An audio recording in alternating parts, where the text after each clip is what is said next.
இன்னைக்கு dinner soup ready பிரமாதம். Soup செம்மையா இருக்கு. பார்த்து கத்துக்க. இந்த மாதிரி தான் நாளைக்கு நீ எனக்கு சமைச்சு தரணும், புரியுதா? சான்ஸே இல்லை, கிளம்பு. நாளைக்கெல்லாம் நான் இங்கே சமைக்கவே மாட்டேன். அதுக்கு நான் முதல்ல இங்கே இருக்கவும் மாட்டேன். வீட்டுக்கு வர மாட்டேன், சமைக்க மாட்டேன்னா என்ன அர்த்தம்? நாளைக்கு டின்னருக்கு வெளியே போகிறோமா? அப்போ அதெல்லாம் இல்லடி பைத்தியம், மறந்துட்டியா? நாளைக்கு மணிமேகலைக்கு எங்கேஜ்மெண்ட் கூப்பிட்டுருக்காங்கல்ல, போனோம்ல நானு, அங்கே போய் தின்னுவேன். ஓ ஆமாம்ல, அதை வேற மறந்துட்டேனே நான். சூப்பர்டி. அப்போ நாளைக்கு அங்கே போய் வெரைட்டியாக சாப்பிடுவேன். நானும் வந்துட்டேன்டி பேசாம. ஓசி சோறு தின்றதுக்கு அடி வரேன்னு சொல்ற, பின்ன வேற எதுக்கா? நான் கூட என் ஆளு சந்தோஷம் தான் வந்து சைட் அடிக்க போறியோன்னு நினைச்சேன். அதுவும் ஒரு பக்கம் இருக்கும், இருந்தாலும் சாப்பாடு தான் முக்கியம். செருப்பு பிஞ்சுக்கும் அவனை பாத்தீங்கன்னா. அவன்கிட்ட பேசுற வழியும் வச்சுக்காது, நீ டிஸ்டன்ஸ் மெயின்டைன் பண்ணிடி ஆளுகிட்ட. போடி பைத்தியக்காரி, இன்னும் நீ அவனை ஆளுன்னு சொல்லிக்கிட்டு இருக்க. என்ன நம்பிக்கையோ உனக்கு? போ. நம்பிக்கையே தாண்டி, நம்பிக்கை இருக்கணும். நம்பிக்கை இருந்தா மட்டும்தான் நம்ம நினைச்சதெல்லாம் நடக்கும். பாரு, நடத்தி காட்டுறேன். அதுவும் சரிதான். சரி, இப்ப என்ன, நாளைக்கு என்கேஜ்மெண்ட்டுக்கு நான் வரலாமா இல்ல வேணாமா? வா வா, ஜாலியா போயிட்டு வரலாம். போயிட்டு நல்லா மூக்க பிடிக்க தின்னுட்டு முடிஞ்சா ஏதாவது பிரச்சனையை கிளப்பி விட்டு வருவோம். சரிடி, உன்னை யாருமா இன்வைட் பண்ணுது? நாங்களாம் உன்னை கூப்பிடலையேன்னு சொல்லிட்டாங்கன்னா நான் என்னடி பண்றது? அசிங்கமா போயிடாதா? அந்த மாதிரி சீப்பா பேசுறதுக்குலாம் அங்க யாரும் கிடையாதுடி. நீ ஏன் கவலைப்படுற? நீ வா, நான் தான் உன்னை இன்வைட் பண்றேன்ல, வா. சூப்பர். அது சரி சௌமியா, உன்னை யாரு இன்வைட் பண்ணா? சந்தோஷா? ஆமா, அவன் அப்படியே இன்வைட் பண்ணிட்டாலும் என்ன? என்னடி சொல்ற? அப்ப சந்தோஷ் உன்னை இன்வைட் பண்ணலையா? இல்லடி, எத்தனை தடவை தான் கேட்ப? அவன் தங்கச்சியோட என்கேஜ்மெண்ட்டுக்கு அவனே இன்வைட் பண்ணலன்னா வேற யாருடி உன்னை இன்வைட் பண்ணுது? சும்மா நீயே கெஸ் பண்ணி சொல்லு பாப்போம். பொதுவா ஒரு வீட்ல ஃபங்க்ஷன் நடக்குதுன்னா அந்த வீட்டாளுங்க தான் எல்லாரையும் இன்வைட் பண்ணுவாங்க. சந்தோஷ் உன்னை இன்வைட் பண்ணலன்னா அவங்க வீட்டாளுங்க உன்னை இன்வைட் பண்ணாங்களா? அட போடி, தப்பு தப்பா சொல்லிக்கிட்டு இருக்கேன் நீனு. என்ன சந்தோஷம் இன்வைட் பண்ணல, அவங்க வீட்டாளுங்களும் இன்வைட் பண்ணல. என்ன அங்க இருக்கிற ஒரு ஸ்ட்ராங்கான ஆளு தான் இன்வைட் பண்ணாங்க. யாரு தெரியுமா அது? என்னோட ஃப்ரெண்ட் இருக்காளே நந்தினி, அவ தான் என்னை இன்வைட் பண்ணா. இது எப்படி நடந்தது? போன ஞாயிற்றுக்கிழமை தாண்டி ஃபோன் பண்ணி சொன்னா, இந்த மாதிரி புதன்கிழமை மணிமேகலைக்கு என்கேஜ்மெண்ட் வச்சிருக்கோம், வந்துருங்கன்னு சொன்னா. சரின்னு சொன்னேன். வாட்ஸ்அப்ல இன்விடேஷன் கூட அனுப்பியிருக்கா. பாரு, என்ன ஒரு முன்னேற்றம். அந்த அளவுக்கு க்ளோஸ் ஆயிட்டியாடி நீ அவகிட்ட? ஆமாண்டி, இதெல்லாம் வேலை முடிச்சுட்டு வந்து அவகிட்ட வேலை மெனக்கெட்டு பேசிக்கிட்டு இருக்கேன்னா என்ன அர்த்தம்? இந்த மாதிரி க்ளோஸ் ஆகணும், அவ என்கிட்ட எல்லா விஷயத்தையும் சொல்லணுங்கிறதுக்காக தான். அதனால தான் என்கேஜ்மெண்ட் நடக்க போற விஷயத்தையும் சொன்னா, என்னை இன்வைட்டும் பண்ணியிருக்கா. பாரு, இப்படியே படிப்படியா இந்த சௌமியா முன்னேறி போய்கிட்டே இருப்பா. நந்தினியும் என்கிட்ட க்ளோஸ் ஆகி அவளுக்கும் சந்தோஷக்கும் நடக்கிற விஷயத்த எல்லாத்தையும் கூட என்கிட்ட சொல்லுவா. அதை வச்சு அவங்க 2 பேருக்குள்ளேயும் நான் கேம் பிளே பண்ணி 2 பேரையும் பிரிச்சு விட்டுட்டு நான் சந்தோஷ் கூட சேர்ந்துருவேன். இதுதான் என் பிளானே. சூப்பர்டி. சரி சரி, வா, இன்னைக்கு டின்னரை முடிச்சுட்டு போய் நல்லா தூங்குவோம். நாளைக்கு டின்னர் சும்மா அமர்க்கலமா இருக்க போகுது. டே ராகுலே, ப்ளீஸ்டா, அவ ஏதோ தெரியாம பண்ணிட்டா, விட்டுறேன்டா. அது தெரிஞ்சது என்ன, பிளேட்டை தூக்கி உன் காலில் போட்டு உடச்சிது. இப்போ என்னமோ தெரியாம பண்ணிச்சுன்னு சொல்ற. இங்க பாரு ராகுலே, தெரிஞ்சே கூட பண்ணிருக்கட்டுமே, விட்டுறேன்டா. நம்ம ஃப்ரெண்டு தானே அவ.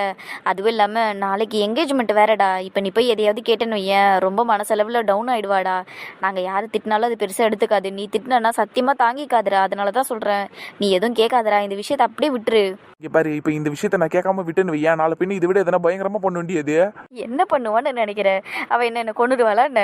கொல்றதெல்லாம் இல்லடி பைத்தியம், நான் அப்படி சொல்லலடி. உன்னை எதனா கஷ்டப்படுத்தினா நான் என்னடி பண்ணுவேன்? இப்போ உன் காலை உடச்சிருக்கிறா, நாளைக்கு உன்னை வேற ஏதாவது ஹர்ட் பண்ணா இல்ல உன்னை திட்டினா அதெல்லாம் நல்லா இருக்காதுடி. முதல்ல நீ ஏன்டி எல்லாத்தையும் என்கிட்ட இருந்து மறைச்ச? இங்க பாரு ராகுலே, நீ பெருசாலாம் யோசிக்காத. அதுக்கெல்லாம் வர்த்தே கிடையாது தெரியுமா? இப்போ அவ என்னை அடிச்சதுக்கு கூட நான் திருப்பி அடிக்காம இருந்ததுக்கு காரணம் என்ன சொல்லு? அந்த நாய்க்கு என்கேஜ்மெண்ட்டுங்கிற ஒரே ரீசன் தான், மற்றபடி வேற எதுவும் கிடையாது. என்கேஜ்மெண்ட் எல்லாம் முட்டிட்டோம். நானும் நந்தினியும் சும்மா பொழன்னு பொழந்து கட்டுறதுக்கு ரெடியா இருக்கிறோம். கண்டிப்பா பண்ணுவோம். நீயும் கூட வந்து ஜாயின் பண்ணிக்கோ, சரியா? நான் உன்கிட்ட இதெல்லாம் மறைக்கணும்னு எல்லாம் கிடையாதுடா. எனக்கு இப்போதைக்கு ஏதோ சொல்லி அதை பிரச்சனையாக்க வேணாம்னு தோணுச்சு. அதனால தான்டா நான் மறைச்சேன். சாரிடா. சரி விடு, என்கேஜ்மெண்ட் எல்லாம் முடிட்டோம். நீங்களாம் வராதிங்க, நான் மட்டும் தனியாக பார்த்துக்கிறேன். அதை அவளை என்ன பண்ணுறேன் பாரு, அதை செவுத்துலேயே வச்சு இடின்னு இடிக்கிறேன். முடிய பூச்சி அப்படியே அவளை இரு, என்கேஜ்மெண்ட் முடிட்டோம். மனசுக்குள்ளேயே வச்சுக்கிறோம் கோவத்தை. சைக்கோ மாதிரிலாம் பேசாதடா. யாரு, நான் சைக்கோவா? அதுதான்டி சைக்கோ நாயி. பார்த்தல, வெளியில் அப்படியே நல்ல புள்ளியாட்டும் சுற்றிக்கிட்டு உள்ளுக்குள்ளே எவ்வளோ விஷக்கிருமி வேலையெல்லாம் பார்த்துருக்குது. இதில் வாய் வேறு, இதில் மனோப்ரோவை வேற அந்த வீட்டு பையன் இல்லை, நந்தினியோட சொந்த அண்ணன் இல்லைன்னுலாம் வேற பேசியிருக்குது. இல்லை ஏண்டிய அந்த நாய் இப்பவே இப்படி பேசுதே, நாளை பின்ன அந்த வீட்டில் கல்யாணம் பண்ணின்னு போயிடுச்சுன்னா அந்த வீட்டில் இருக்கிறவங்களெல்லாம் பிரித்து ஒரு வழி ஆக்கிரும் போலையே. ஆமாண்டா, நானும் அதை நினச்சி தான் பயப்படுறேன். இந்த மென்டாலிட்டியோடு அவள் இருந்தான்னு வையன், சத்தியமாக நல்லாவே இருக்காது. கண்டிப்பாக ஏதாவது ஒரு பிரச்சனையை கிளப்பி விட்டுட்டே இருப்பா. என்கேஜ்மெண்ட் மூடிட்டோம், உட்கார வச்சு பேசுவோம் அவளை. பேசுறதெல்லாம் அப்புறமா தாண்டியே, பேசுறதுக்கு முன்னாடியே அவளை வச்சு மிதின்னு மிதிக்கணுண்டியதே.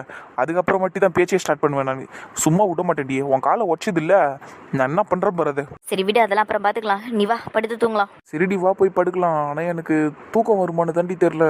ஏன்டா? இல்லை இந்த மணி வேற எல்லாத்தையும் பிரித்து பேச ஆரம்பிச்சிருச்சுல்ல. உன்கிட்டயே சொல்லுச்சுல்ல, இது என் வீடு, இது என் அப்பா வாங்கிட்டு வந்தது, அப்படி இப்படின்னு எல்லாத்தையும் பிரித்து தானே பேசுச்சு. இதில் நந்தினியை கிட்ட மனோ ஒன்றும் உன் கூட பிறக்கல அப்படின்னு எல்லாம் சொல்லியிருக்குது. அப்படி இருக்கும்போது நாளை பின்ன என்னையும் நான் இந்த வீட்டோட பையன் இல்லை அப்படின்னு சொல்லிடுச்சுன்னா நான் என்னடி பண்ணுவேன்? சத்தியமாக என்னால் அதெல்லாம் ஏற்றுக்கவே முடியாதுடி. என்னால் அதுக்கப்புறம் இங்கே இருக்கவே முடியாது. நானும் அதெல்லாம் யோசிச்சேன்டா, ஆனால் அவள் அப்படியெல்லாம் பேச மாட்டா. நீ கவலைப்படாத, அதையெல்லாம் நீ யோசிக்காத அப்படியெல்லாம். எப்படிடி யோசிக்காமல் இருக்க முடியும்? அது இப்போ பண்ணுறதெல்லாம் கூட புதுசாக தான் இருக்குது. இப்போ திடீர்னு நாளைக்கு என்னையும் பார்த்து அப்படி சொல்லிடுச்சுன்னா, என் அம்மா வயிற்றுலையடா நீ பிறந்த அப்படின்னு எதனா என்ன சொல்லிடுச்சுன்னா நான் என்னடி பண்ணுறது? அப்படியெல்லாம் யோசிக்காத ராகுலே, ப்ளீஸ்டா. அவள் அப்படிலாம் சொல்ல மாட்டா, நீ கவலைப்படாத. நீயும் அவளும் ஒரே வீட்டில் வளர்ந்துருக்கீங்க சின்ன வயசுலேருந்து. ஏன் ஒன்னாலவே சாப்பிட்டு தூங்கியிருக்கீங்க. கிட்டத்தட்ட பிரதர் அண்ட் சிஸ்டர் மாதிரி இருக்கீங்க நீங்கள், ஃப்ரெண்டுங்கிறத தாண்டி. அதனால் விடு, அவள் உன்னை சத்தியமாக அப்படியெல்லாம் சொல்ல மாட்டா. ப்ளீஸ் அண்ணி, அதெல்லாம் யோசிக்காத. சரிடி, நான் நம்புகிறேன் என்னை அப்படி பிரித்து பேச மாட்டான்னு. ஆனால் என்னைக்குன்னா ஒரு நாள் அந்த மாதிரி பேசிட்டான்னு வையேன், அதாண்டி இந்த வீட்டில் நான் இருக்கிற கடைசி நாள். நீயும் நானும் எங்கேயாவது போயிடலாம், சரியா? ஏண்டா, அவள் ஒருத்தி அப்படி சொல்லிட்டாங்கிறதுக்காக நீ ஷில்பாத்தையும் முரளி மாமாவையும் விட்டுட்டு போயிடுவியா?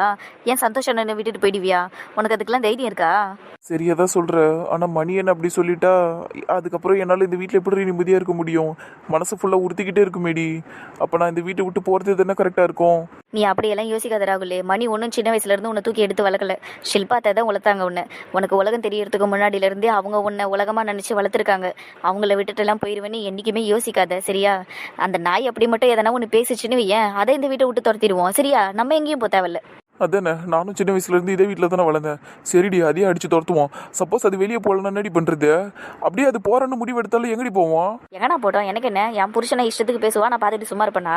இங்கே பாருடா ராகுலே, அப்படி ஒரு நாள் மட்டும் உண்மையிலே வந்ததுன்னு வையேன், இந்த வீட்டோட மருமக பவரை நான் காட்டுவேன். நான் சும்மாவே விட மாட்டேன். நீ வேற அமைதியாக இரு, நான் பார்த்துக்கிறேன் அதெல்லாம், சரியா? அதுவும் இல்லாமல் அது இந்த வீட்டை விட்டு வெளியே போச்சுன்னா கூட அதுக்கு போகிறதுக்கு இடமாடா இல்லை. இதோ பக்கத்தில் அர்ச்சனாக்கா வீட்டில் கூட போய் தங்கி கொண்டாது. அப்படியே இல்லைன்னா ஊரில் சிவமாமா வீட்டுக்கு போய் இருக்க போகுது. அது அதோட மாமியார் வீடு, அங்கே இருந்துட்டு போகுது. அப்படியே இல்லைன்னா பதுமாமா வீட்டில் போய் இருக்க போகுது. விடண்டா. சரிடி காயத்ரி, எனக்கு நீ இருக்கிறடி, அது போதும். என்ன நீ பார்த்துப்ப. சரிடி செல்லம், வாடி போய் தூங்கலாம். வாடி செல்லம் தூங்கலாம். நீ என் மடியிலே படுத்து தூங்கிக்க, என்ன நான் உன்னை தூங்க வைக்கிறேன். சரிடி. நடிக்கிறான் பாரு என் திருட்டு புருஷன். மனு, என்னடா யோசிச்சுக்கிட்டு இருக்க? ஏதாவது பேசு. என்னடா பேசுறது? எனக்கு உண்மையிலேயே ரொம்ப பயமா இருக்குடா. மணியை நினைச்சா ஒரு பக்கம் கவலையாகவும் இருக்கு. ஏன் இவ இப்படியெல்லாம் மாறிட்டா? ஏன்டா இப்படியெல்லாம் பேசுறா? அவ பிரிச்சு பிரிச்சு பேசியிருக்கிறாளேடா. நாளைக்கு கல்யாணம் ஆகிட்டு அந்த வீட்டுக்கு போனதுக்கு அப்புறம் அங்க அப்பா அம்மா முன்னாடி இப்படியெல்லாம் பேசிட்டா அவங்க மனசு தாங்காது இல்லடா. அவங்க ஒரு உடஞ்சு போயிடுவாங்களே. என்னடா இது? இப்போ நான் இது என்னடா பண்றது? எனக்கு ஒன்றும் புரியலையே. அண்ணா, அதெல்லாம் அதுக்கிட்ட பேசி புரிய வச்சுக்கலாம்ண்ணா. நீங்கள் எதுவும் ஃபீல் பண்ணாதீங்க. இப்போ புரிய வைக்கிறதுக்கு அவள் ஒன்றும் சின்ன குழந்தை இல்லைம்மா. உன் வயசு தானே அவளுக்கும். அதுவும் இல்லாமல் நீங்கள்லாம் சின்ன வயசுலேருந்து ஒன்றா வளர்ந்த பசங்க, ஒன்றா ஃப்ரெண்டாக இருந்திருக்கீங்க, இப்போ வரையும் ஃப்ரெண்டாக இருக்கீங்க. அப்படி இருக்கும்போது உங்ககிட்டயே அவள் இப்படியெல்லாம் பிஹேவ் பண்ணியிருக்காளே, எனக்கு உண்மையிலே ரொம்ப பயமாக இருக்குது. அவள் நாளை பின்ன என்கிட்டயும் அந்த மாதிரி பிஹேவ் பண்ணால் நான் என்ன பண்ணுறது? என்னால் எப்படி இதெல்லாம் ஏற்றுக்க முடியும் சொல்லு? நான் உங்ககிட்டலாம் அப்படி நடந்துக்க மாட்டானா? பார்த்தீங்கல்ல, வந்ததுலேருந்து உங்ககிட்ட இப்படி குழந்த மாதிரி பேசிக்கிட்டு இருக்கான்னு. அவ்வளோதான், அவள் உங்ககிட்டலாம் கோவத்தை காட்ட மாட்டா. அப்படியெல்லாம் இல்லை நந்தினி. அவள் குழந்தை தன்மையோடு என்கிட்ட பேசுகிறா, அதெல்லாம் ஓகே தான். ஆனால் அவளுக்கு உண்மையிலே இன்னொரு பக்கம் இருக்குது, அது ரொம்ப மோசமாக இருக்குது. அது நான் ஏதோ அவள் என்கிட்ட மட்டும் தான் அதெல்லாம் பண்ணுறான்னு நினச்சேன். அப்புறம் பார்த்தா உங்ககிட்டயும் அப்படி தான் பிஹேவ் பண்ணுறா. என்கிட்ட ஃபோன்லலாம் இவ்வளோ கோவமாக பேசுவா தெரியுமா? எஸ்பெஷலாக நான் அவளை சாப்பாடு விஷயத்தில் எதனா சொல்லிட்டேன்னு வையேன், என்கிட்ட ரொம்ப கோவப்படுவா. என்கிட்ட ஃபோனில் கூட பேச மாட்டா, ஃபோனை கட் பண்ணிவிடுவா உடனே, இல்லை காலை ஹோல்டு போட்டுருவா. அந்த மாதிரி நிறைய பண்ணுவா அவள். நான் திருப்பி கால் பண்ணால் கூட அட்டன் பண்ணவே மாட்டா. அந்த மாதிரியெல்லாம் பண்ணியிருக்கா அவள். உன்கிட்டயும் அப்படிலாம் பண்ணுறாது? ஆமாம் மச்சான், இந்த சாப்பிட்ற விஷயத்தில் மட்டும்தான் ப்ரோ அது அந்த மாதிரி. மற்றபடி அது அப்படிலாம் மோசமானதெல்லாம் கிடையாது. என்ன இப்போ கொஞ்ச நாளாக கொஞ்சம் ஓவராக ஆடுது, அவ்வளோதான். அடக்கிடலாம் ப்ரோ, ஒன்றும் பிரச்சனை இல்லை. நீங்கள் வருத்தப்படாதீங்க. என்ன, நீங்கள் போய் அதுக்கிட்ட பேசுங்க. நீங்கள் உங்கள் சைட்லேருந்து பேசுங்க. என்கேஜ்மெண்ட்லாம் முடிஞ்சதுக்கப்புறம் நாங்கள் எங்கள் ஸ்டைலில் நாங்கள் எங்கள் சைடில் இருந்து பேசிக்கிறோம். ஆமாம் மச்சான், நீ போய் அதுக்கிட்ட பேசு. அதுவும் இல்லாமல் கொஞ்சம் மூஞ்ச காமிச்சு கோவமாகவே பேசு, சரியா? அப்போ தான் அது அடங்கும். இல்லைன்னு வையேன், மறுபடியும் இந்த மாதிரி ஏதாவது பண்ணிக்கிட்டு இருக்கோம். நீ போய் கொஞ்சம் பேசுகிற அதுக்கிட்ட. சரிடா, நான் போய் பார்த்து பேசுகிறேன். மணி உன்கிட்ட நான் உன் கூட பிறந்த அண்ணன் இல்லை அப்படி இப்படின்னு எல்லாம் பேசிட்டால, அதெல்லாம் எதையும் மனசில் வச்சுக்காத, சரியா? நான் உனக்கு எப்போவுமே உன் கூட பிறந்த அண்ணன் தான், நீ என்னோட தங்கச்சி தான், சரியா? நம்ம 2 பேருமே ஒரே வீட்டு பசங்க, அவ்வளோதான். அது அப்படி தான் இருக்கும் ஆயுசுக்கும். சரிங்கண்ணா, நீங்களும் மனசில் எதை வச்சுக்காதீங்கண்ணா. அண்ணா, அந்த வீட்டில் நம்ம 2 பசங்க மட்டும் இல்லை, 4 பசங்க, புஷ்பாக்காவும் அர்ச்சனாக்காவையும் சேர்த்து. சரிதான், நம்ம 4 பேரும் ஒரே வீட்டு பசங்க, ஓகேவா?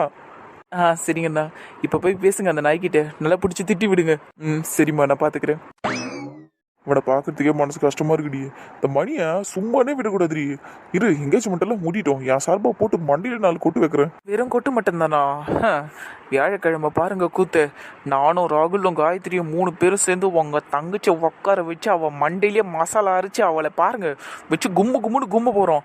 அதோட அவள் வாழ்நாள் ஃபுல்லாக எங்கள் அவளை பார்த்தாலே பயப்படணும். என்கிட்ட வச்சவே கூடாது. சிறுடி அமைதியர் அம்மா வராங்க. என்னம்மா இந்த பக்கம்? உன்கிட்ட தான்ப்பா பேசலான்னு வந்தேன். என்னப்பா நடக்குது வீட்ல? என்ன எல்லாரும் ஒரு மாதிரி சோகமா இருக்கிறீங்க? ஆளாளுக்கு தனித்தனியா உட்காந்து பேசிக்கிட்டு இருக்கீங்க.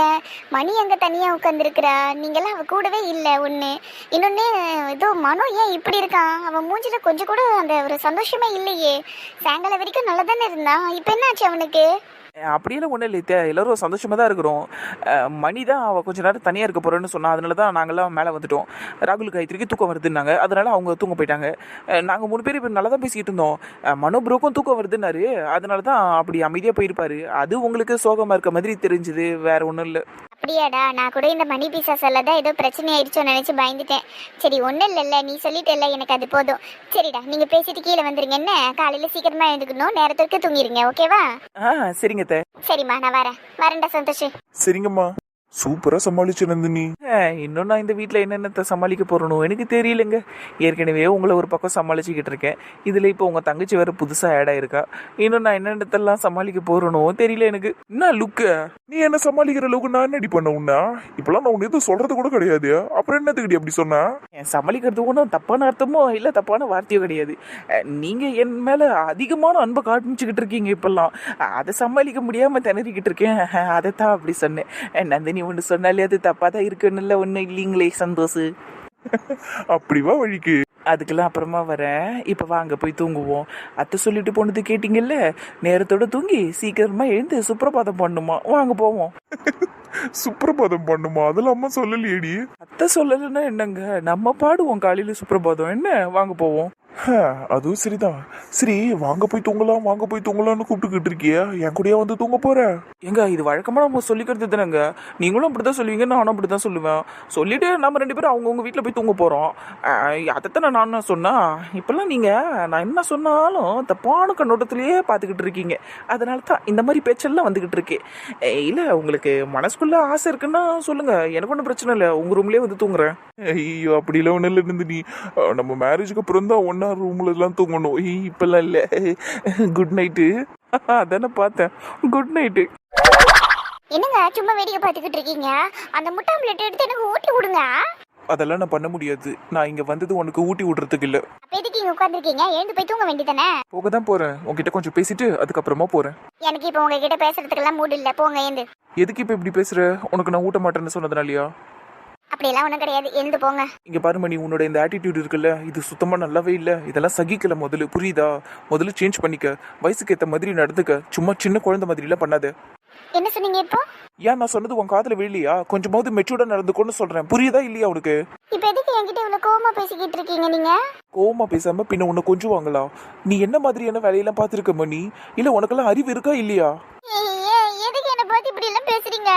பேசுறது மட்டும் இல்ல, உன்னை அப்படியே ஒரு அடி அடிக்கலாமான்னு கூட தோணுது எனக்கு. என்ன சொன்னீங்க இப்போ? ஏன் நான் ஒரு தடவை சொன்னா உன் காதுல விழாதா? எனக்கு ஒன்னு பேசுறது மட்டும் இல்ல, பலர்னு அடிக்கணும் போல தோணுது. என்ன மாதிரி கேவலமான வேலையெல்லாம் பார்த்துருக்கிற, எல்லாரும் மனுஷையும் கஷ்டப்படுத்தி இருக்கிற, காயத்ரி காலிலேயே பிளேட்டை போட்டு உடைச்சிருக்கிற, நந்தினியை பார்த்து என்னென்ன பேச்சு பேசியிருக்கிற நீ. நான் அந்த வீட்டுல பிறக்கல, நான் அவளுக்கு அண்ணன் இல்லைன்னு எல்லாம் சொல்லியிருக்கிறேன். முதல்ல யாரு நீ அப்படியெல்லாம் பேசுறதுக்கு? சும்மா மூஞ்சி இப்படி அப்பாவை இடம் வச்சுக்கிட்டா நான் நம்பிடுவேன்லாம் நினைக்காத. முதல்ல வாயை திறந்து பேசு. எதுக்காக நீ இப்படி எல்லாம் பண்ண? எதனால நீ வீட்டுல இருக்கிறவங்களை இவ்வளவு கஷ்டப்படுத்திக்கிட்டு இருக்க? நான் ஒன்றும் வேணும்னு எல்லாம் அப்படி பண்ணல.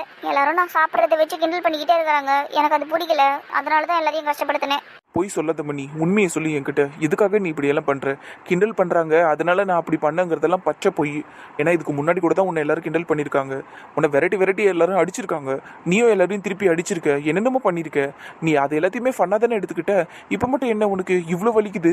எல்லாத்துக்கும் ஒரு அளவு இருக்குது, அந்த அளவு தாண்டி போனா எனக்கு கோவம் வரதான் செய்யும். ஓ, இது தெரியாம போச்சு. அப்ப லிமிட் செட் பண்ணிட்டு தான் உன் ஃப்ரெண்ட்ஸ் கிட்ட நீ பேசி பழகிட்டு இருக்கியா? அப்படியெல்லாம் நான் சொல்ல வரல. இப்ப நீ சொன்னதுக்கு பேர் அதுதான். அப்படியெல்லாம் ஒன்றும் இல்லை, நீங்கள் தேவையில்லாத இதெல்லாம் சொல்லிக்கிட்டு இருக்காதீங்க. அவங்க என்னோட உயிர் தோழர்கள், அவ்வளோதான். அவங்க கிட்ட எனக்கு எல்லாம் உரிமையாக இருக்குது. அவங்கள அடிப்பேன், கடிப்பேன், என்னொன்னெல்லாம் செய்வேன், அவங்கள கஷ்டப்படுத்துவேன். அவங்கள என்ன பண்ணுறாங்கல்ல, அதை தான் நான் அவங்களுக்கு திருப்பி பண்ணேன், வேற ஒன்றும் கிடையாது. எல்லாம் நான் உரிமையில் தான் செஞ்சேன். உரிமையில் பண்ணியா? இங்கே பாரு மணி, உரிமை உள்ளவங்கெல்லாம் நீ சந்தோஷம் தான் படுத்தணும். அதை விட்டுட்டு தேவையில்லாமல் இப்படி காயப்படுத்தி பார்க்கக்கூடாது, இந்த மாதிரி கஷ்டப்படுத்தி பார்க்கக்கூடாது. உரிமை இருக்குங்கிறதுக்காக என்ன வேணாலும் பண்ணிடலாங்கிற புத்தியெல்லாம் மாற்றிக்க. அதுதான் நல்லது உனக்கு சொல்லிட்டேன். இதோட இந்த விஷயத்தெல்லாம் விட்டுரு, இந்த மாதிரி பண்ணுற வேலைகளையும் விட்டுரு, புரியுதா? ஒழுங்கா இனிமேல்ட்டு. நான்லாம் ஒழுங்காக தான் இருக்கிறேன், நான் கரெக்டாக தான் இருக்கிறேன். நான் எதையும் மாற்றிக்கணும்னுலாம் எந்த அவசியமே எனக்கு கிடையாது.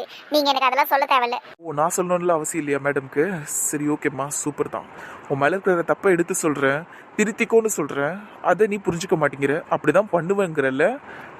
சரிம்மா, உன் இஷ்டப்படி என்ன பண்ணுறியோ பண்ணு. ஆனால் எனக்கு இந்த கேரக்டர்லாம் செட் ஆகாது, ஓகேவா?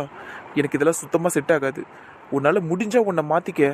அப்படி இல்லை, நான் மாற்றிக்க மாட்டேன், இப்படி தான் இருப்பேன் அப்படின்னா நாளைக்கு என்கேஜ்மெண்ட் நடக்கணுமா நடக்கக்கூடாதுங்கிறத பற்றி நான் யோசிக்க வேண்டியது இருக்கும். என்ன சொன்னீங்க இப்போ? நான் ஒரு தடவை சொன்னா உன் காதில் விழாதா? இங்கே பாருடி, முடிஞ்சா உன்னை மாற்றிக்க. நீ மாற்றிக்கலன்னு வையேன், நாளைக்கு என்கேஜ்மெண்ட் நடக்கணுமா வேணாமாங்கிறத பற்றி நான் யோசிக்க வேண்டியது இருக்குன்னு சொன்னேன். யோசிக்கணுமா? அப்படின்னா என்ன அர்த்தம்? நான் வேணாமா அப்போ உங்களுக்கு? இப்படி தனக்கு நெருக்கமாக இருக்கிறவங்களே பழி வாங்குற பொண்ணு எனக்கு வேணாம் மணி. எனக்கு நீ வேணாம், சரியா? இந்த என்கேஜ்மெண்ட்டும் வேணாம், எல்லாத்தையும் கேன்சல் பண்ணிடலாம். ஏங்க இப்படி எல்லாம் பேசுறீங்க? நீங்களே பல வருஷம் கழிச்சு திரும்பி வந்திருக்கீங்க. உங்களுக்காக எவ்வளவு வருஷம் நான் வெயிட் பண்ணேன். இப்படியே என்ன பாதியிலே விட்டுட்டு போவீங்க? நீ மட்டுமா எனக்காக வெயிட் பண்ண? நானும் தான் உனக்காக வெயிட் பண்ணேன். சின்ன வயசுலேருந்து நான் நிறைய கஷ்டத்தை அனுபவிச்சிருக்கேன் பண்ணி. நான் ரொம்ப கஷ்டப்பட்டு தான் இந்த இடத்துக்கு வந்திருக்கேனே. இங்கே எனக்கு ஒரு ஃபேமிலி கிடச்சிருக்கு, அதுவும் உன்னால் கிடச்சிருக்கு. ஆனால் நீயே என்னை அந்த ஃபேமிலியை விட்டு தள்ளி வச்சு பேசியிருக்கிற. இதெல்லாம் எனக்கு ரொம்ப கஷ்டமாக இருக்கு மணி. என் மனசையே உடச்சிட்ட மணி நீனு. இதுக்கு மேலேயுமா என்னால் உன்னை கல்யாணம் பண்ணிக்க முடியும்? நீயே யோசிச்சு பாரு. எனக்கு இதெல்லாம் செட் ஆகாது மணி. நான் கோவப்படுற ஆள் கிடையாது. ஆனால் நான் உங்ககிட்ட கோவப்பட்டுருவனோ, நான் உன்னை கஷ்டப்படுத்திடுவேனோ எனக்கு சத்தியமாக இப்போ பயமாக இருக்குது.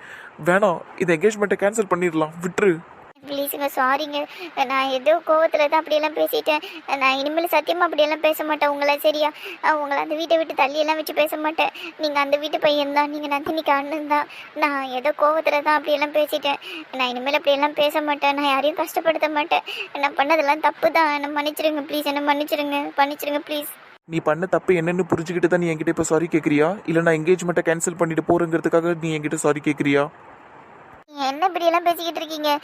அப்படியெல்லாம் ஒன்றும் கிடையாது. எனக்கு என்கேஜ்மெண்ட்டும் வேணும், நீங்களும் வேணும். ப்ளீஸ், நான் பண்ணது தப்பு எனக்கு புரியுது. அதுவும் இல்லாமல் நான் பண்ணது தப்புன்னு எனக்கே தெரியும். நான் வேணும்னே தான் எல்லாமே பண்ணேன். இன்னும் கேட்டால் நான் உங்களால் தான் அப்படியெல்லாம் பண்ணேன். அடிப்பாவி, என்னடி ஏமால பழி போடுற நீ? உண்மை அதுதானே? என்ன உண்மை? நான் என்ன பண்ண உன்ன? என்ன பண்ணல நீங்க? எப்ப பாரு நான் சாப்பிட்றத பத்தியே கமெண்ட் பண்ணிக்கிட்டு இருக்கீங்க. எனக்கு அது சுத்தமா பிடிக்கல, தெரியுமா? மற்றவங்க எல்லாரும் கமெண்ட் பண்ணா கூட எனக்கு அதெல்லாம் பெருசாவே தெரியாது. ஆனா நீங்க அநியாயத்துக்கு பேசுறீங்க, என்ன ரொம்ப கிண்டல் பண்றீங்க. எனக்கு அது சுத்தமா பிடிக்கவே இல்லை. அதனால தான் உங்க மேல இருக்கிற விருப்பத்தை தான் நான் எல்லாரும் மேலேயும் காமிச்சிக்கிட்டு இருந்தேன். ஏன்னா என்னால உங்க மேல விருப்பம் காட்ட முடியாது. இது என்னோட அநியாயமா இருக்கு? நீங்க பண்ணதுல இருந்தாங்க அநியாயம், நீங்க பேசுனதுல அநியாயம். எனக்கு அதெல்லாம் சுத்தமா பிடிக்கல. நான் சாப்பிட்றத பத்தி நீங்க கமெண்ட் பண்ணிருக்கவே கூடாது. ஆனா நீங்க தினமும் அதை தான் பண்ணீங்க. காலையில மதியம் சாயங்காலம் நைட்டுன்னு ஃபோனை பண்ணி நீ என்ன சாப்பிட்ட, எவ்வளோ சாப்பிட்ட, எதுக்கு இவ்வளோ சாப்பிட்ட, இதெல்லாம் நீ இவ்வளோ சாப்பிடக்கூடாது, அளவா சாப்பிடணும், அப்படி இப்படி நீ எவ்வளோ பேசுனீங்க நீங்க. எனக்கு அதெல்லாம் சுத்தமா பிடிக்கலங்க. வீட்டில் இருக்கிறவங்களும் அதே சொல்லும் போது எனக்கு ஒரு மாதிரி சுருக்குன்னு கோவம் வருது. அதனால தான் உங்க மேல என்னால கோவத்தை காட்ட முடியலன்ட்டு வீட்டில் இருக்கவங்க மேல கோவத்தை காமிச்சேன். அன்னைக்கு கூட நான் 1 கிலோ ஸ்வீட்டு தின்னுபிட்டு உங்ககிட்ட 2 ஸ்வீட்டு தான் தின்னு சொன்னேன். ஆனா நீங்க என் வாயை பிடுங்கி என்கிட்ட இருந்தே எல்லா உண்மையும் வாங்கிட்டீங்க. அது எனக்கு எவ்வளவு இன்சல்ட்டிங்கா போச்சு தெரியுமா? அன்னைக்கெல்லாம் நான் ரொம்ப கஷ்டப்பட்டேன், ரொம்ப வேதனையா இருந்தது எனக்கு. போய் சொல்லிட்டோமேன்னு அது வேற மாட்டிக்கிட்ட வேற. எனக்கு அது ரொம்ப கடுப்பா இருந்தது. நீங்க இந்த மாதிரிலாம் இன்னொரு தடவை பண்ணாதீங்க. உங்களால தாங்க எனக்கு இவ்வளவு பிரச்சனையும் ஆச்சே. அடிப்பாவி, குண்டானா சோறை போட்டு தின்னாம கொஞ்சமா சாப்பிடுன்னு சொன்னேன், அது தப்பா? 1 கிலோ ஸ்வீட் எல்லாம் மனுஷன் தின்னுவானா அடி? ஐயோ கடவுளே, இந்த பொண்ணுக்கு நான் என்னத்த சொல்றது? பாருங்க, இப்போ கூட நீங்க என்ன கிண்டல் பண்றீங்க. குண்டானா சோறு சாப்பிட்றேன்னு சொல்றீங்க. அப்படியெல்லாம் கிடையாது. நான் தட்டில் போட்டு தான் சோறு சாப்பிடுவேன். நீ தட்டில் போட்டு தின்னாலும் சட்டி சோறெல்லாம் சாப்பிட்டுட்டு இருக்க. ஐயோ கடவுளே, இங்கே பாரு மணி, நான் இதெல்லாம் உன்னோட ஹெல்த் கான்ஷியஸ்க்காக தான் சொன்னேன். மற்றபடி உன்னை கிண்டல் பண்ணணுங்கிறதுக்காகலாம் சொல்லலை. ஓரளவுக்கு தான் நம்ம வயிறு நம்மளோட சாப்பாடை அக்செப்ட் பண்ணோம், புரியுதா? இல்லைடா நிறைய பிரச்சனை வரும் மணி. இப்படிலாம் சரி விடு. நான் இனிமேல் உன்கிட்ட இதுக்கு மேலே நான் எப்படி பக்குவமாக சொல்கிறது? நான் உங்ககிட்ட பேசும்போது ஏதாவது ஹார்ஷாக பேசுகிறேன்னா நான் உங்ககிட்ட நார்மலாக தானே அதை கூட கன்வே பண்ணுறேன். அது ஏன் உனக்கு புரிய மாட்டேங்குது? இங்க பாருங்க, எனக்கு பிடிச்ச ஒரு விஷயத்த நீ செய்யாதன்னு நீங்க ஹார்ஷா சொன்னாலும் சரி, ஹஸ்கி வாய்ஸ்ல சொன்னாலும் சரி, எனக்கு அது கஷ்டமா தான் இருக்கும். எனக்கு அது வெறுப்பா தான் வரும். என்னால உங்க மேல கோவத்தை காட்ட முடியல, வெறுப்பை காட்ட முடியல. அதனாலதான் எல்லார்கிட்டயும் அதையெல்லாம் செஞ்சுக்கிட்டு இருக்கேன். கடவுளே, சரி விடு. இப்போ என்ன, நான் நீ சாப்பிட்றத பற்றி எதுவுமே சொல்லக்கூடாது, அவ்வளோதானே? அப்படி நான் ஏதாவது சொல்லிட்டா நீ வீட்டில் இருக்கிற எல்லாரையும் பிரித்து வச்சு பேசுவேன், எல்லாரையும் கஷ்டப்படுத்துவேன். அதை தானே இப்போ நீ சொல்ல வர? நான் அப்படியெல்லாம் ஒன்றும் பண்ணுவேன்னு சொல்லலை. நான் எதையும் இனிமேல் செய்ய மாட்டேன், விட்டுருங்க. நீங்களும் என்கிட்ட இப்படியெல்லாம் இனிமேல் பேசாதீங்க. சரி ஓகே ஐம் ரியலி சாரின்னு. நான் இனிமேல் உன்னை ஏதோ சொல்லி கமெண்ட் பண்ண மாட்டேன். நீ சாப்பிட்டதை வச்சு கமெண்ட் பண்ண மாட்டேன். முடிஞ்ச அளவுக்கு நான் உனக்கு நல்லது தான் சொல்லணும்னு முயற்சி பண்ணேன். ஆனால் உனக்கு அது பிடிக்கலங்கிற போது கண்டிப்பாக நான் அதை மாற்றிக்கிறேன். ஓகேவா? என்ன குட்டி நாய் மாதிரி சத்தம் போடுற? வாயை திறந்து பேசு. சரிங்க, ரொம்ப தேங்க்ஸ். நானும் இனிமேல் யாருக்கிட்டயும் அந்த மாதிரிலாம் நடந்துக்க மாட்டேன். எல்லார்கிட்டயும் போய் நான் சாரி கேட்குறேன். வெரி குட், அப்படிதான் இருக்கணும். சரிங்க, ஆனால் இன்னொரு தடவை என்கேஜ்மெண்ட்டை கேன்சல் பண்ணிடுவேன், என்னை விட்டு போயிடுவேனெல்லாம் சொல்லாதீங்க ப்ளீஸ். உன்னை விட்டுட்டு போகிறதுக்காகவா நான் அவ்வளோ வருஷம் கழிச்சு திரும்பி வந்தேன்? அதெல்லாம் நான் சும்மா சொன்ன மணி. அப்போ தான் நீ உன்னோட தப்பை புரிஞ்சுப்பங்கிறதுக்காக தான் அதையெல்லாம் சொன்னேன். மற்றபடி மனசாரெல்லாம் சொல்லலை. சரிங்க, ஆனால் இனிமேல்ட்டு இப்படி பேச வேணாம். நான் ஏதாவது தப்பு பண்ணால் கூட என்னை திட்டிக்கோங்க, இல்லை அடிச்சுக்கோங்க. ஆனால் தயவு செஞ்சு இந்த வார்த்தையெல்லாம் மட்டும் சொல்லாதீங்க. சரி, நான் சொல்லலை. ஆனால் நான் சொல்கிற மாதிரி நீ வச்சுக்காத, புரியுதா? ஆளு மூட் ஆஃப் ஆயிட்டா ரொம்ப. சரி ஓகே, உனக்கு இப்போ ஊட்டி விடுவா. முட்டை ஆம்லேட் தானே வேணும், ஊட்டி விடுவா. சரிங்க, அந்த முட்டை ஆம்லேட்டை ஊட்டி விட்டுருங்க. என்ன அது ஆறியே போயிருக்கும் பாவம். அதுக்கப்புறம் அந்த காப்பி கலர் டப்பா இருக்குல்ல, அதில் ஒரு 5 சப்பாத்தியும் அந்த ஆளும் வச்சிருக்காங்க. அதையும் ஊட்டி விட்டுருங்க சரியா? கடைசியாக தண்ணி குடிச்சுக்கலாம். கடவுளே, நீ இருக்கியே. ஆமாம், நான் தான் இருக்கேன், எடுத்து ஊட்டுங்க. சரிம்மா.